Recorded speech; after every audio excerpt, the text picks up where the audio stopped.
বুকে দ্রোহ নিয়েও ভালোবাসা যায়। তোমাকে ভালো না বাসলে বুঝতাম না যে হৃদয়ের অভিমানে পাহাড়ে জমে, সেখানেও ভালোবাসা বেঁচে থাকে নিঃশব্দে নিরন্তর। তুমি জানো না কতটা ভাঙনের ভেতর দিয়েও আমি তোমাকে জোড়া লাগিয়ে রাখি নিজের ভেতরে, নিজের মতো করে। কখনো রাগে আগুন হয়ে যায়, কখনো নিঃশব্দেই নিজেকে পোড়ায়, তবু তোমার নাম এলে সব দ্রোহ হেরে যায় এক অদ্ভুত কোমলতায়।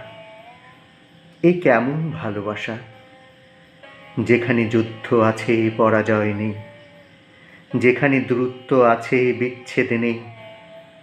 তোমাকে ভালো না বাসলে হয়তো জানাই হতো না দ্রোহ আর ভালোবাসা একই হৃদয়ে পাশাপাশি বসবাস করতে পারে। কবিতার শিরোনাম ছিল বুকে দ্রোহ নিয়েও ভালোবাসা যায়। লিখেছেন আমার ছোটবেলার বন্ধু রাজু আহমেদ।